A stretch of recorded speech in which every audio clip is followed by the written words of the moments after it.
What's going on, guys? Jake, Mac Knight Southern Outdoors with you again. I wanted to do a follow-up video and a second part to the scope and optics conversation we had previously. We talked about our hunting scopes and some of the budget options there and some of the use cases and things like that, and we're going to roll that right into more of a precision talk. And forgive me for my notes, it's a little bit too much for me to try to remember. So to get into it, let's talk about the same questions or some of the same things you're going to ask yourself when you're getting into these optics.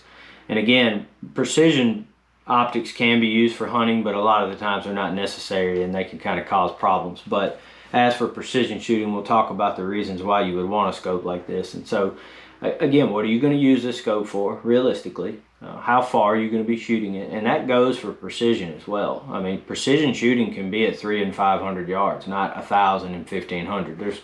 There's not a lot of places in Mississippi to even shoot 1,000 yards, and most people haven't shot at anything at 500 yards, let alone 1,000. So there's nothing wrong with precision shooting at 100 yards.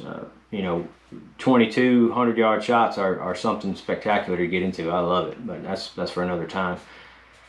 You know, what's the weight of your scope? When you start dealing with these first focal plane precision scopes, man, the weight ramps up very quickly, especially when you try to go on the budget end. Weight's a big deal. So if you're going to be running a scope like that, especially on a hunting rifle you're going to be lugging around, it can become a problem. And then first and foremost, we got to figure out what your budget is. I mean, precision scopes are no different than a hunting scope or a hunting optic.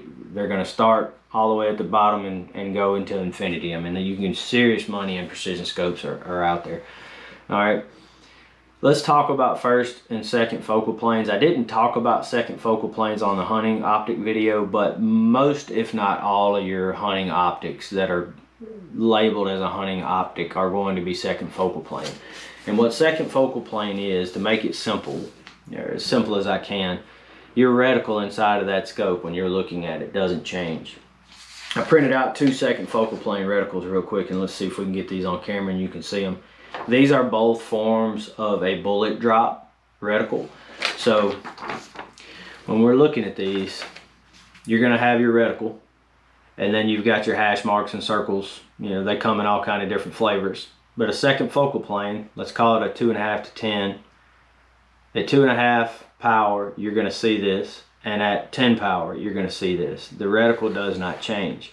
What a second focal plane scope does, however, is that these hash marks, once you figure out your distances, they're only accurate, or if they give you these distances in the manual, which is just a guide, it's not usually that accurate. These are only calibrated for max magnification. So if you're out there shooting a 10 power scope, these hash marks were originally calculated for the 10th power, not the 2.5 or the 3 or whichever is on the low end. So keep that in mind. So again, you're going to see this no matter what magnification. The scope's going to look like this when you look through it. All right, that's second focal plane. Most of your hunting optics are going to be that second focal plane. First focal plane is right the opposite of that. So I printed out some precision reticles in a first focal plane type situation.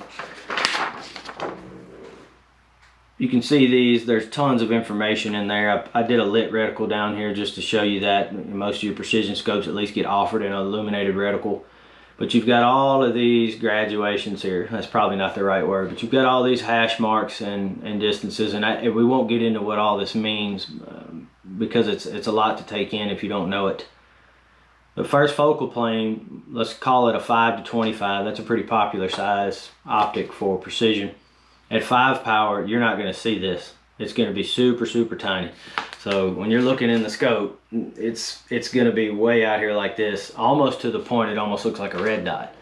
And as you start to zoom in, this gets bigger and bigger and bigger to the point you're seeing this, you know, very, very close. Something like this inside the scope.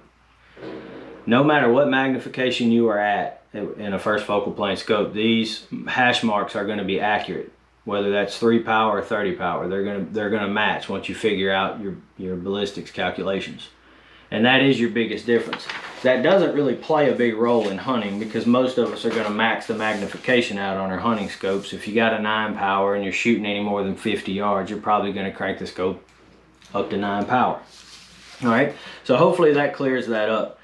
So second focal plane hunting scopes, first focal plane, you're starting to get into more money. Usually your first focal plane scopes are more expensive. And there are some guys that like to hunt with a first focal plane scope. There's nothing wrong with that. It's just not, it's not usually the road people go down. We won't really get into the ballistics. I won't get into the ballistics and the reticles and things like that. You really need to be able to chronograph your ammo, and you need to go out and shoot your rifle when you start getting into these Christmas trees inside these reticles. And a lot of people don't want to fool with that. And the bad part about that is sometimes they get talked into buying these big tactical scopes. And I'll tell you what this one is here in just a second. But people run out and buy this because, I mean, let's be honest, it looks really cool. I mean, that's a pretty good looking scope, right? And they throw it on their 30-06 and they go hunting with it, and they're like, man, what am I doing? It's all this crap in my reticle, I can't even see the deer, right? We talked about the Christmas tree, tactical precision, yeah. So I'll bring up a parallax one more time on this video. I think I'm going to do a separate video on parallax. I've had a couple of people when I talked to them, they really didn't know. And there is a lot of videos on YouTube, guys. If you want to watch parallax videos, they're out there. But I will do one and kind of oversimplify it. But on this scope, and again, I'll tell you what this is here in just a second. So if you're looking in this eyepiece, your parallax adjustment's over here. So the opposite of your wind dial.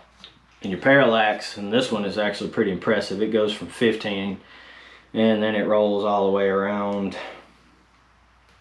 to 500. So parallax, what is it? The simplest way I can tell you is if you took two pieces of paper, and I'm going to do this right now. I don't think it's going to show up on camera, but I'm going to take these two pieces of paper and I'm going to poke a hole in them. All right. If I take these two pieces of paper and I show you this hole, you can see straight through it. But if I move it ever so slightly, the hole disappears. That is happening inside these scopes on a way smaller level, but that's exactly what's happening. And what that is that when you're looking through that scope and you find a spot and it's clear and your parallax is set, and then you move your head, very little, but if you move your head, it will shift the point of impact of your bullet.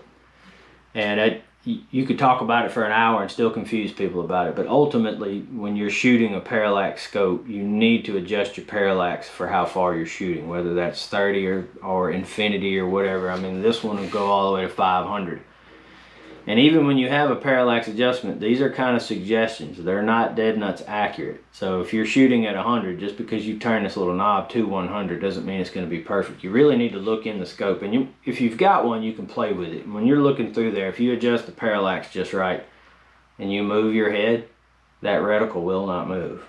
If you move your head and that reticle is wobbling around, your parallax is off.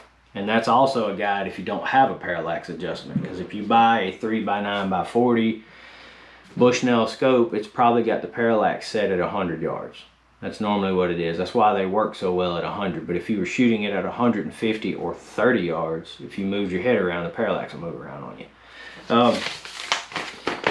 That's probably more information than I needed to put out there, but there's a little bit, and if it helps you, I'm glad I got it out there to you. Let's look at a couple of scopes. I'm going to start. I didn't want to pull these off my precision rifles, so I don't have them close up, but I'm going to show them to you on the rifle. The first one is going to be a company called Discovery. They are a Chinese import. They have been around for a little bit now. If you watch videos like Pursuit of Accuracy, the 22 Precision channel on YouTube, he'll shoot some things like this. 22 Plinkster, same situation. So this is a Discovery. It is a 4-20 power, 34 millimeter tube. It is a hog. It's got huge zero stop turrets on it. I mean, these turrets are almost comical, if you can tell how big that is, but they're massive. Even compared to this Vortex I'm going to show you again, they make the Vortex caps look tiny. These are easy to read, they're easy to set the zero stops on, and they're super affordable. So if you wanted to get into precision 22 or precision anything, I wouldn't sleep on the Discoveries. This gun actually fell from almost ceiling height and landed on a fan, and it skint the scope up. Luckily it didn't hurt the gun, but it skint the scope up pretty good, and I went out and shot it and it didn't move at all. And this thing tracks perfectly, and I've been super happy with it. A 4-20 like this, you can catch them regularly on sale. I think they're somewhere around the $250 range. That's really cheap for this amount of optic, and put it in a good set of rings, and I think you're gonna have a lot of fun with that. So if you're getting into precision, or if you're a hunter and you want a big honking scope like this, it's a really good choice. Is it as good as a Vortex razor? No. Is it a good scope? Yes. Is the glass good? Yes. Is it going to look like a razor or the next one I'm going to show you here in a minute? No. But you are getting way more than what you're paying for in one of these budget scopes like this. Don't be afraid to try them, and if you want to see what they look like, you're more than welcome to come see me, and we'll do some precision 22 shooting and show you what it's all about. It's a lot of fun. But again, Discovery Optics, look them up. Arkin is another one. I would put Arkin slightly above Discovery as far as quality. But Arkin over the last couple of years has gotten a little expensive. They're starting to get to the point to where I wouldn't consider them budget anymore. The next one I'm going to show you is the one we peeped at just a little bit. It is this Vortex Venom. The Venom has not been out as long as the others. I've had some of the Viper products and they're really good, and I've had the Diamondbacks, which I mentioned earlier, but this, I haven't used it yet. I bought this to put on the 224 Valkyrie AR build back here. I haven't shot that gun in a while, and I got the itch, so we're going to put this Venom on here. And this one is a 5-25, which is a fantastic magnification for precision scopes. But we're going to put that thing on there and try it out. But so far, this thing is a 34 mil tube. It's got what they call a rev stop, zero stop on it. I haven't used it yet, so I can't really talk about it, but I think it should be fine. The turrets are good, tactile.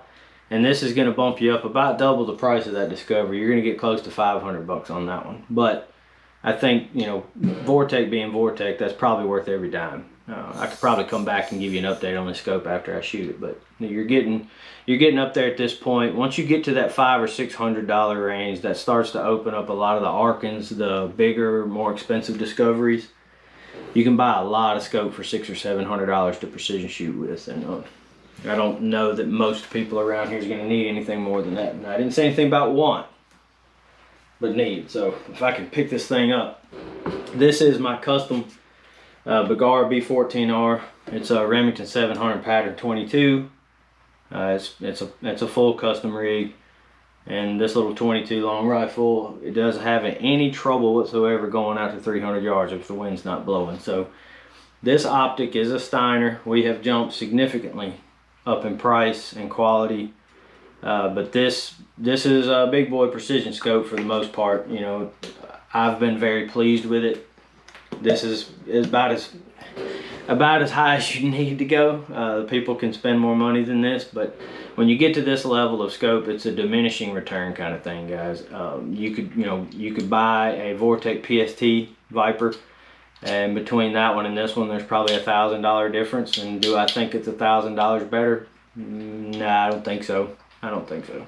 But it's an awesome scope, and if you wanted to get into something like that, it's money well spent. I think this scope will last forever, and I'm excited to push it. And again, I've taken this gun out to, I said 300 earlier, it was 286 yards, I think is what we were shooting it at, and I was ringing an 8-inch gong. I didn't have any trouble with that whatsoever. But this is a 5-30 power, and this could be put on anything from this 22 all the way up to a 338 Lapua. It would handle any of that. Very nice scope. You know, lots of stuff going on in the reticles, a lot of things you can do with it. But again, when you're talking about these scopes, what are you going to use it for, right? I wouldn't tell anybody to go out and buy this and put it on something they're going to hunt with. This scope weighs 2.5, 3 pounds. It's crazy. But that's going to wrap it up, guys. I kind of rattled on for a little while. I didn't prepare for this video, but I needed to get it out because I got a lot of stuff coming up, and I wanted to get the second scope video out. And I appreciate the support from the first one, and I hope you guys can watch this and get something out of it. And if you're interested in any of this stuff or any of these products, if you want some information on them, if you want some pricing, just holler at me and I'd be glad to help you guys out. Thanks again for the support, and I hope you guys have a good one. Thank you.